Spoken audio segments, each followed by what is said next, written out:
Whoa, can you? Who is that? That's Amritas, it sounds like. There we go. Because when one speaker and microphone are on at the same time, Oh. it goes.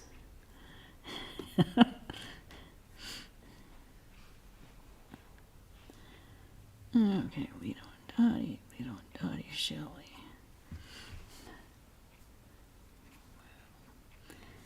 Hello, everyone. Good to see you, or not see you. Good to see your names. This afternoon we're on the Master and Narendra. And we shall, since I don't know where Vajraprana ended last week, I think I'm going to start in the middle of page 718. The devotees silently watched the figure of Sri Ramakrishna, motionless, in samadhi. A few minutes before, there had been so much laughter in the room. Now there was a deep silence, as if no one were there. The master sat with folded hands, as in his photograph. After a short while, his mind began to come down to the relative plane. He heaved a long sigh and became aware of the outer world. He looked at the devotees and began to talk with them of their spiritual progress. Master, to the younger Naren, I have been eager to see you. You will succeed. Come here once in a while. Well, which do you prefer, jnana or bhakti? The younger Naren, pure bhakti. Master, but how can you love someone unless you know him? Pointing to M with a smile. How can you love him unless you know him? To M. Since a pure souled person has asked for pure bhakti, it must have some meaning.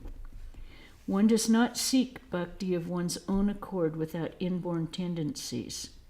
This is the characteristic of prema bhakti. There is another kind of bhakti, called jnana bhakti, which is love of God based on reasoning. To the younger Naren, let me look at your body. Take off your shirt. Fairly broad chest. You will succeed. Come here now and then. Sri Ramakrishna was still in the ecstatic mood. He spoke tenderly to the other devotees about their future. Master Tapaltu, you will succeed too, but it will take a little time. To Babaram, why don't I attract you to me? It is just to avoid trouble. To Mohini Mohan, I'm sorry. As for you, you are all right. There is a little yet to be done. When that is achieved, nothing will remain, neither duty, nor work, nor the world itself. It is good to get rid of everything. As Sri Ramakrishna spoke these words, he looked at Mohini affectionately, as if scanning his innermost feelings. Was Mohini really wondering whether it would be wise to renounce all for God? After a while, Sri Ramakrishna said, God binds the Bhagavata Pandit to the world with one tie. Otherwise, who would remain to explain the sacred book? He keeps the Pandit bound for the good of men. That is why the Divine Mother has kept you in the world. Now Sri Ramakrishna spoke to the young Brahmin. Master, give up knowledge and reasoning. Accept bhakti. Bhakti alone is the essence. Is this the third day of your stay here? Brahmin with folded hands. Yes, sir. Master, have faith. Depend on God. Then you will not have to do anything yourself. Mother Kali will do everything for you. Jnana goes as far as the outer court, but bhakti can enter the inner court. The pure self is unattached. Both vidya and avidya are in it, but it is unattached. Sometimes there is good and sometimes a bad smell in the air, but the air itself is unaffected. Once Vyasadeva was about to cross the Jamuna. The gopis also were there. They wanted to go to the other side of the river to sell curd, milk, and cream, but there was no ferry at the time. They were all worried about how to cross the river. When Vyasa said to them, "I'm very hungry," the milkmaids fed him with milk and cream. He finished almost all their food. Then Vyasa said to the river, "O Jamuna, if I have not eaten anything, then your waters will part and we shall walk through." It so happened. The river parted and a pathway was formed between the waters. Following that path, the gopis and Vyasa crossed the river. Vyasa had said, "If I have not eaten anything," that means the real man is pure Atman. Atman is unattached and beyond Prakriti. It has neither hunger nor thirst. It knows neither birth nor death. It does not age, nor does it die. It is immutable as Mount Sumeru. He who has attained this knowledge of Brahman is a Jivan Mukta, liberated while living in the body. He rightly understands that the Atman and the body are two separate things. After realizing God, one does not identify the Atman with the body. These two are separate, like the kernel and the shell of the coconut when its milk dries up. The Atman moves, as it were, within the body. When the milk of worldly mindedness has dried up, one gets self-knowledge. Then one feels that Atman and body are two separate things. The kernel of a green almond or a betel nut cannot be separated from the shell. But when they are ripe, the juice dries up and the kernel separates from the shell. After the attainment of the knowledge of Brahman, the milk of worldly mindedness dries up. But it is extremely difficult to attain the knowledge of Brahman. One doesn't get it by merely talking about it. Some people feign it, smiling. There was a man who was a great liar, but on the other hand, he used to say he had the knowledge of Brahman. When someone took him to task for telling lies, he said, "Why, this very world is like a dream. If everything is unreal, then can truth itself be real? Truth is as unreal as falsehood." All laugh. Sri Ramakrishna sat with the devotees on the mat on the floor. He was smiling. He said to the devotees, "Please stroke my feet gently." They carried out his request. He said to M, "There is great significance in this," the stroking of his feet. Placing his hand on his heart, the master said, "If there is anything here, then through this service the ignorance and illusion of the devotees will be completely destroyed." Suddenly Sri Ramakrishna became serious, as if about to reveal a secret. Master to M, "There is no outsider here. The other day when Harisha was with me, I saw Satchidananda come out of this sheath, his own body. It said, 'I incarnate myself in every age.' I thought that I myself was saying these words out of mere fancy. I kept quiet and watched. Again, Satchidananda itself spoke, saying, 'Chaitanya too worshipped Shakti.'" The devotees listened to these words in amazement. Some wondered whether God himself was seated before them in the form of Sri Ramakrishna. The master paused a moment. Then he said, addressing M, "I saw that it is the fullest manifestation of Satchidananda, but this time the divine power is manifested through the glory of Sattva." The devotee sat spellbound. Master to M, "Just now I was saying to the mother, I cannot talk much. I also said to her, may people's inner consciousness be awakened by only one touch. You see, such is the power of Yoga Maya that she can cast a spell. She did so at Vrindavan.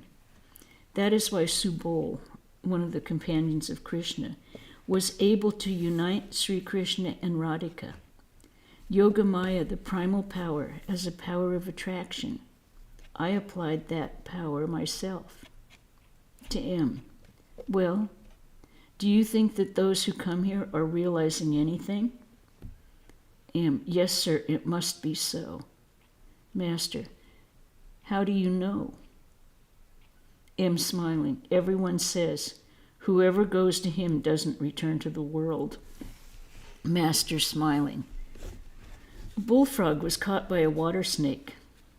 The snake could neither swallow the frog nor let it go. As a result, the frog suffered very much. He croaked continuously, and the snake suffered too.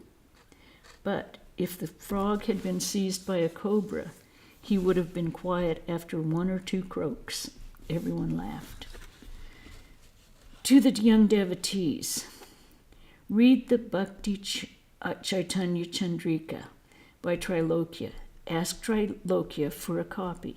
He has written well about Chaitanya Deva. A devotee, will he give it to us? Master smiling, why not? If a farmer has a good crop of melons, he can easily give away 2 or 3. All laugh. Won't Trilokya give the book free? To Paltu, come here now and then. Paltu, I shall come whenever I can. Master, will you see me in Calcutta when I go there? Paltu, yes, I shall try. Master, that is the answer of a calculating mind. Paltu, if I don't say I shall try, I may be a liar. Master to M, I don't mind the lies of these boys. They are not free. To Haripada, why hasn't Mahendra Mukherjee come here lately? Haripada, I'm not quite sure why. Master, smiling, he's practicing jnana yoga. M, smiling, he's practicing jnana yoga. Master, no, it's not that. The other day he promised to send me in his carriage to the theater to see a play about the life of Prahlada, but he didn't send the carriage. Perhaps that is why he doesn't come. M, one day I saw Mahima Chakravarti and had a talk with him. It seems that Mahendra visits him. Master, but Mahima talks about bhakti also. He loves to recite the hymn, what need is there of penance if God is worshipped with love? M, smiling, he says that because you make him say it. Girish Chandra Ghosh was always talking to the devotees about the Master. Haripada, Girish Ghosh sees many visions nowadays. After going home from here, he remains absorbed in spiritual moods and sees many things. Master, that may be true. Coming to the Ganges, one sees many things, boats, ships, and whatnot. Haripada, Girish Ghosh says, from now on I shall occupy myself only with my work. In the morning, on the stroke of the clock, I shall sit down with my pen and inkpot and write for the whole day. He makes the resolve, no doubt, but cannot carry it out. No sooner do we visit him than he begins to talk about you. You asked him to send Narendra here in a carriage. He said, I shall hire a carriage for Narendra. At 5 o'clock, the younger Narayan was ready to go home. Sri Ramakrishna stood by his side on the northeast veranda and gave him various instructions. Then the boy saluted the Master and departed. Many of the devotees also took their leave. Sri Ramakrishna was sitting on the small couch talking to Mohini. Mohini's wife was almost mad with grief on account of her son's death. Sometimes she laughed, sometimes she wept, but she felt peaceful in Sri Ramakrishna's presence. Master, How is your wife now? Mohini, she becomes quiet whenever she is here, but sometimes at home she becomes very wild. The other day she was going to kill herself. When Sri Ramakrishna heard this, he appeared worried. Mohini said to him humbly, please give her a few words of advice. Master, don't allow her to cook. That will heat her brain all the more. And keep her in the company of others so that they may watch her. It was dusk. Preparations were going on in the temples for the evening worship. The lamp was lighted in the master's room, and incense was burnt. Seated on the small couch, Sri Ramakrishna saluted the Divine Mother and chanted her name in a tender voice. There was nobody in the room except M, who was sitting on the floor. Sri Ramakrishna rose from the couch. M also stood up. The master asked him to shut the west and north doors of the room. M obeyed and stood by Sri Ramakrishna on the porch. The master said that he wanted to go to the Kali temple. Leaning on M's arm, he came down to the terrace of the temple. He asked M to call Babaram and sat down. After visiting the Divine Mother, the master returned to his room across the court chanting, O Mother, Mother, Raja Rajeshwari. Sri Ramakrishna entered his room and sat on the small couch. He had been passing through an extraordinary state of mind. He could not touch any metal. He had said it a few days before.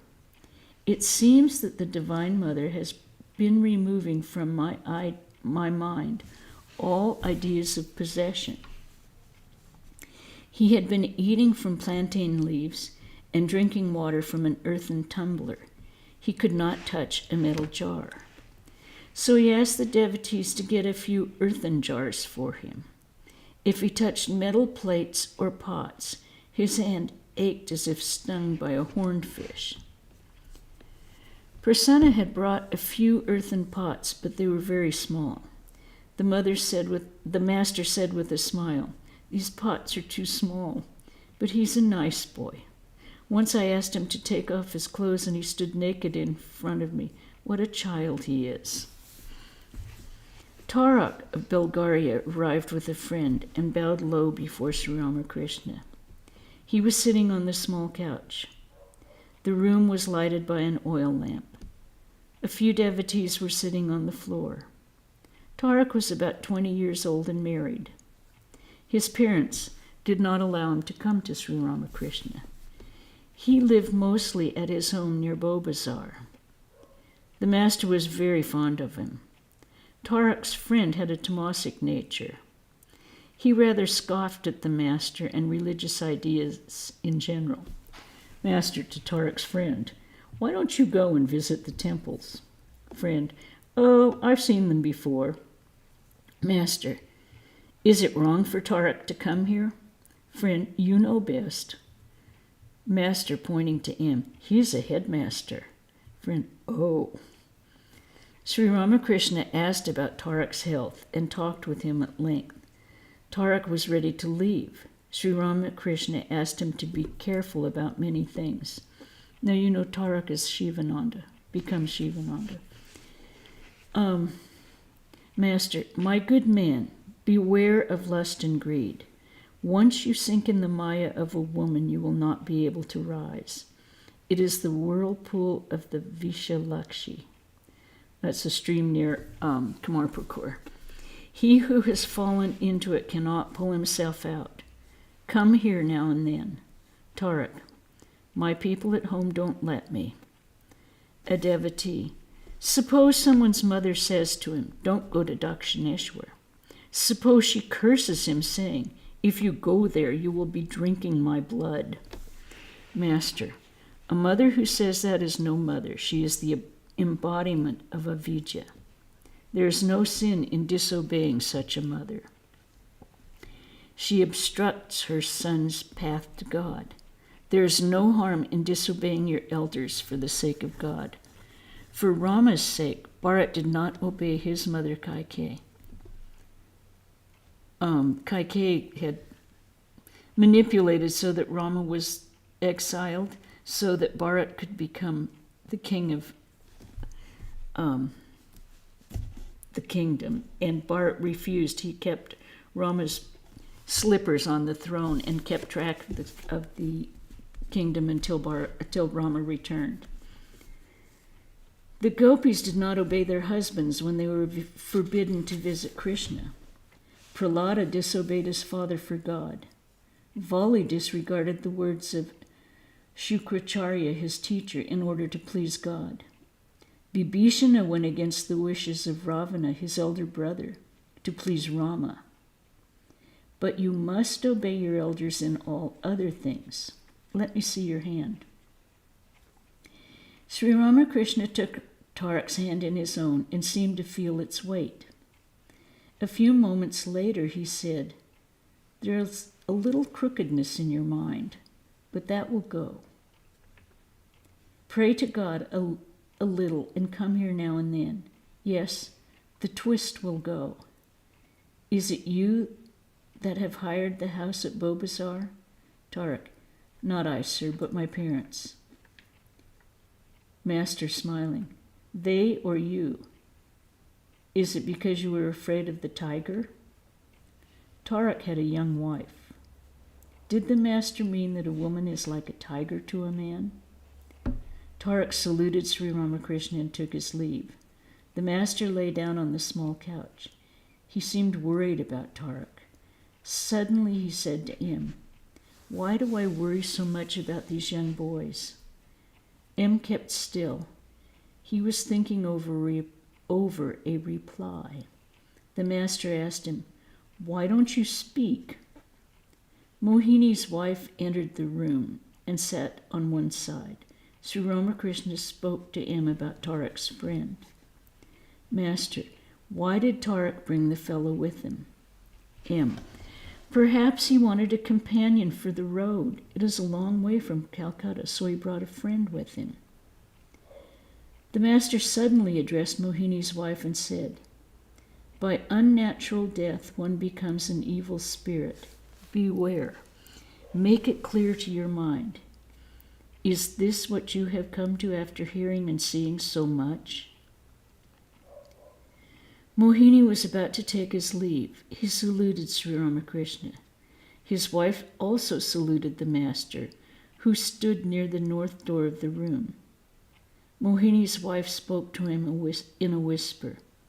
"Master, do you want to stay here?" Mohini's wife: "Yes, I want to spend a few days with the Holy Mother at the Nahabad. May I?" Master: "That will be all right. But you talk of dying. That frightens me. And the Ganges is so near." Now that's the end of that chapter. Does anyone have any comments or questions before we go on?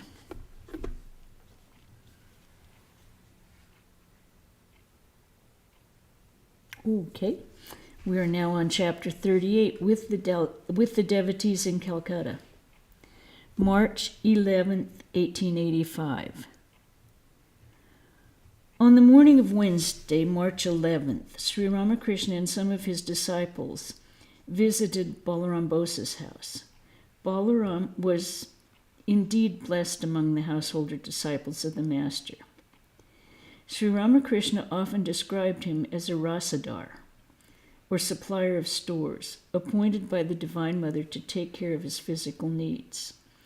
Balaram's house in Calcutta had been sanctified many times by the Master's presence. There he frequently lost himself in samadhi, dancing, singing, or talking about God. Those of the Master's disciples and devotees who could not go to Dakshineshwar visited him there and received his instruction. He often asked Balaram to invite young disciples such as Rakhal, Bhavanath, and Narendra to his house, saying, "These pure souls are the veritable manifestations of God. To feed them is to feed God himself. They are born with special divine attributes. By serving them, you will be serving God." And so it happened that whenever the master was at Balaram's house with devotees, the devotees would gather there. It was the master's chief vineyard in Calcutta. It was here that the devotees came to know each other intimately. M. taught in a school in the neighborhood. He often brought his young students to visit the master at Balaram's house. On this day, having learnt of Sri Ramakrishna's arrival, M. went there at noon during the recess hour of the school. He found the master resting in the drawing room after his midday meal. Several young boys were in the room. M. prostrated himself before the master and sat by his side.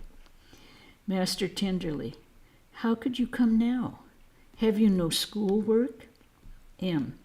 "I have come directly from school. Just now I have no important work to do." A devotee, "No, sir, he is playing truant today." Everyone laughs. M. said to himself, "Alas, it is indeed as if some invisible power had drawn me here." The master, looking a little thoughtful, asked M. to come nearer. He said, "Please wring out my wet towel and put my coat in the sun." Then he continued, "My legs and feet ache. Please rub them gently." M. felt very happy to be given the privilege of rendering these services to the master.